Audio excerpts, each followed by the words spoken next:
hearing, respected members of the European Parliament, European Union Parliament, respected participants of this hearing, dear sisters and brothers, Vaiko.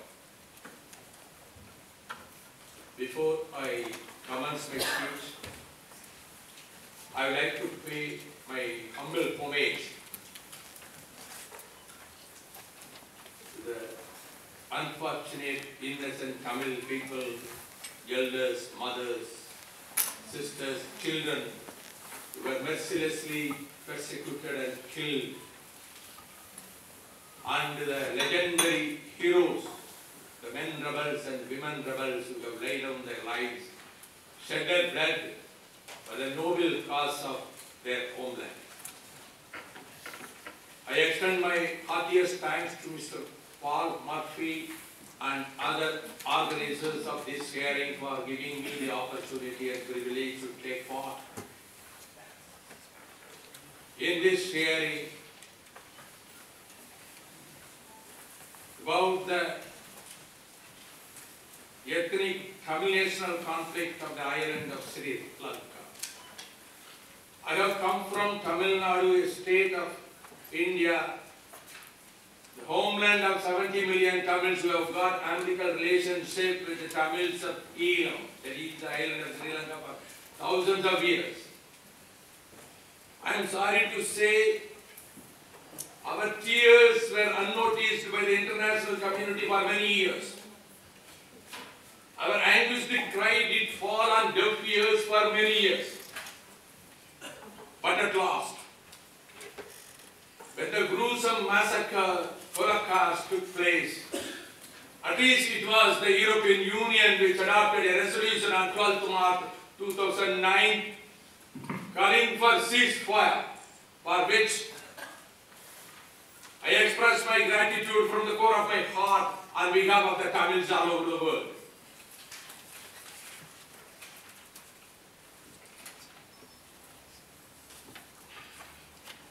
I do hope today the wailings and weepings of our Tamil people will knock at the doors of conscience of the humanity, the international community, to come to the rescue of our people. That is the only silver lining in an otherwise dark horizon of our people. I am optimistic. Darkness always precedes the dawn. You have enjoyed the spring, just the spring has passed. If winter comes, can spring be far behind? Let the spring of peaceful life be shared for the Tamil people in the island of Sri Lanka. As the time at my disposal is very short, at the very outset, I will confine myself to the genocide, heart-rending tragedy of the people to which our Tamil people were subjected. The three-member panel of Marshiki Darisman, Stephen Ratner and Yasmin Sukha, appointed by Mr. Ban Ki-moon, the Secretary General of the United Nations. Of course, the United Nations did not do its duty that was indicated by the three-member panel itself. I started to read pages 28 to 50. The report was published on 25th April 2011. According to this report, more than 130,000 Tamils are feared to have been mercilessly massacred by the Sri Lankan army. I am quoting a few lines. The report is before me. Page 30, paragraph 103, 7th line from bottom. As the government did not allow basic medical supplies into the Vani, conditions in Puttamalan hospital were so poor that a large number of amputations were performed without anesthetic, using intravenous drip which were hung from the trees, with the severely injured patients lying on the ground under them. In spite of the significant efforts of the few available doctors, many patients died due to lack of access to proper medical care, and scores of bodies were deposited in front of the hospital each day. I was moved when Tamil Vani described what happened there. The report page 31, paragraph 105, last 4 lines. On 8 April 2009, a large group of women and children who were queued up at milk powder distribution line organized by the REHs were shelled at Ambravan and Kokkanai. Some of the dead mothers still clutched cards which entitled them to milk powder for their children. On 12th May, a second hospital at Veremundi was shelled by the army, killing many civilians. Another staggering report, page 36, paragraph 132, last 4 lines. The dead were strewn everywhere. The wounded lay along the roadside, begging for help from those still able to walk, but often not receiving it. Some had been far away from the bodies of their loved ones left behind. The smell of the dead and dying was overwhelming. Page 42, paragraph 146. Although men and women were screened separately as part of the screening process, people were generally forced to strip naked, causing humiliation and increased vulnerability, particularly among women and girls. Page 43, paragraph 149, from line 3. On 25th August 2009, the UK-based Channel 4 News released video footage which showed a summary execution by Sri Lankan soldiers of several prisoners with their hands tied behind their backs. The prisoners in the footage are naked and blindfolded. They are kicked and forced to cover in the mud before being shot in the head at close range. The film shows several other prisoners who appear to have been killed earlier. A second film of the same scene also released by Channel 4 on 2nd December 2010. Pans out over the landscape showing the bodies of a number of other naked and executed prisoners, male and female. Among them are a young boy and a woman. The woman had been identified as a well-known LTT media anchor known as Isai Priya. Isai Priya was a Tamil celebrity, a popular singer known for expertly playing the veena, a South Indian string instrument. She was gang raped by the Sinhalese soldier. I am very fast because I have been here only 15 minutes. From the pain and agony of my heart, I am speeding. I crave the indulgence of the chairperson and the organizers of this hearing, because this is the only occasion, because we can ventilate our not for anything. We are dying. Our people are dying there. This has never happened anywhere. This report shows. And when you read the report, you will see the pain. Isai Priya was a Tamil celebrity, a popular singer. She was gang raped by the Sinhalese soldiers. After that despicable incident, her naked body was dragged through the mud. The soldiers, acting worse than beasts, made vulgar comments about how they raped Isai Priya. She lost her 4-month-old daughter just 4 months back. The aerial bombing yesterday, that is on 31st May 2011. Mr. Christopher Hines, the Union Special Rapporteur on extrajudicial summary or arbitrary executions, has said in his report to the United Nations Human Rights Council that these executions really took place.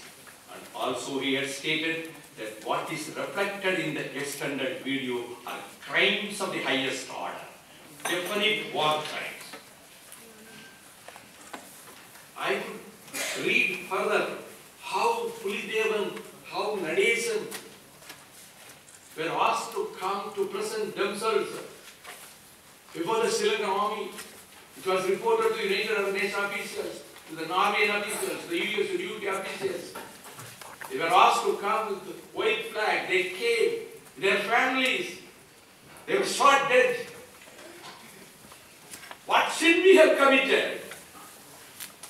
What sin the Tamils have committed? The only sin they committed, they were born as Tamils. The international community did shut their eyes. And now they are asking. I am very pained to say, after the massacre, after the Holocaust, when the representative of Germany wrote a letter signed by another 16 countries of the Human Rights Council to come in an urgent meeting to discuss about the situation in the war-torn area, investigate what happened in Sri Lanka.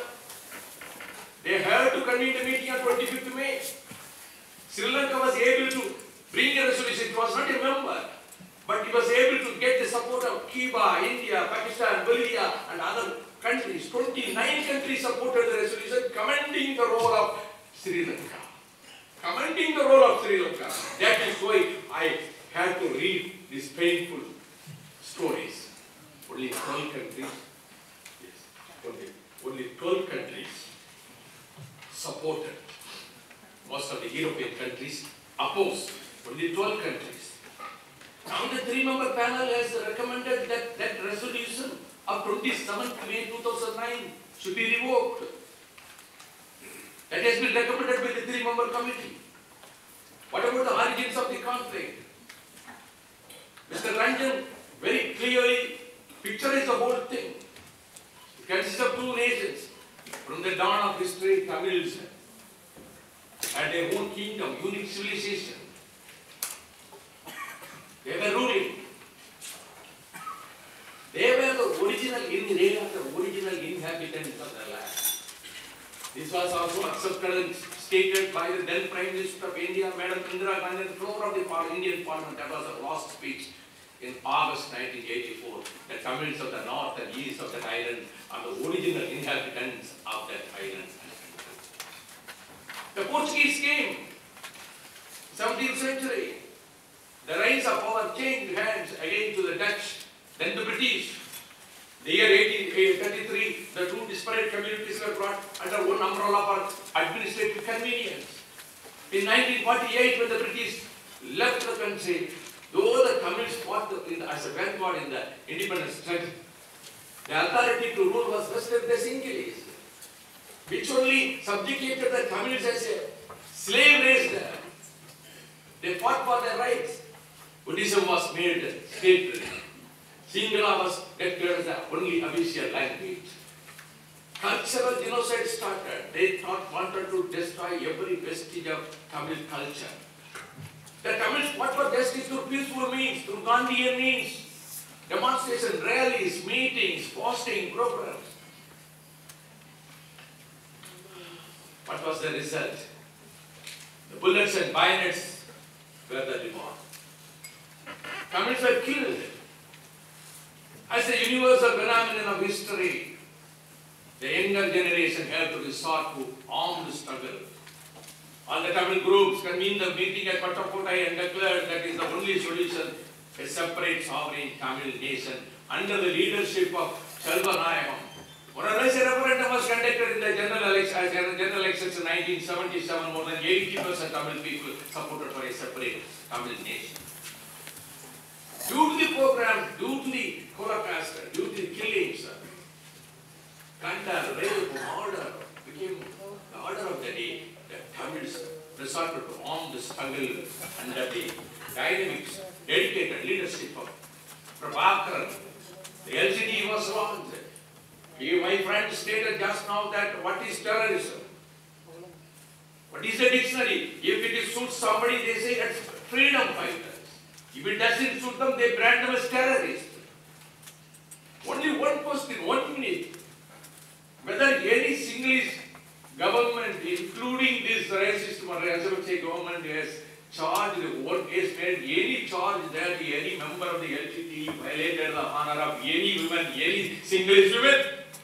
If it is proved, I will stop speaking for you. The whole world should know about this. Now, the peace talks started when only after LTTE declared unilateral ceasefire after proving its might in the battlefield after capturing Elephant Pass. A war miracle by the dedicated fight of the LTTE. Just, I crave your indulgence. I have skipped many things, but the concluding part is very important. Only the LTTE declared ceasefire. On the eve of Christmas in 2001, for 30 days it was extended for another 30 days. Due to the intervention of European countries, they had to respond to ceasefire. The ceasefire was declared by LTTE, but in 2008 it was broken by the Sri Lankan government. So the peace talks, 3 rounds of talks, 2 rounds of talks in Thailand, and the 3rd round in Oslo was sabotage with Chandriya Kumaratunga. 4 members of parliament were shot dead in broad daylight. Whether media persons were allowed, international media, whether NGOs were allowed, whether International Red Cross was allowed. Starvation was a weapon in the hands of the Sri Lankan government. Now Now finally, what should be done? That is the question. Whether they could live along with the Sinhalese? Never. Why should they? As a subjugated people, they have got every right. They had their own kingdom. They had this nationality, which has been accepted only, which has been accepted as a cardinal principle, right of self-determination in the Geneva Convention. There are two things. When Al-Bashir has been tried, the head of the state has been tried in the war crimes International Criminal Court. When Bosnian Serbian, that general arrested last week, when the Nazis were tried, why not Rajapakse? Why not his cohorts? Why not his henchmen? So there should be an international criminal court to try Rajapakse. And for the genocide, not the murder, for the genocide committed. And there should be a referendum under the supervision of the international observers, in which the Tamil diaspora also should be permitted to participate. There should be a different day should come for these things. The final recommendations I would submit before this hearing that the European Union Parliament may be pleased to take appropriate steps to implement the following measures. The armed forces of government of Sri Lanka should be withdrawn from Tamil areas. Immediate measures needed to prevent further torture and harassment, rape and killings. The internally displaced persons who are still kept in captivity in government-run camps should be sent to their native places and homes in a rehabilitated environment. International aid agencies, NGOs, International Committee of Red Cross should be given free access to go into the affected Tamil areas and provide solace. Settlement of Sinhalese, the traditional Tamil areas, that is the state-aided colonization which is going on now, should be stopped forthwith. The Tamil youths who are detained in prison camps should be released. The President of Sri Lanka, Vaiko, Rajapakse, and all others responsible for the genocide of Tamils should be tried in a war crimes tribunal which has to be set up by QLO. A referendum for a separate nation of Eelam Tamils in Sri Lanka should be conducted under the supervision of international observers, allowing the Tamil diaspora also to participate. The tombs are uncovered, the dead come from far. The ghosts of our martyrs are risen to war. With swords in their hands in the laurels of fame, and therefore let Eelam serve. Let the flag of Eelam fly there, along with the flags of other sovereign nations.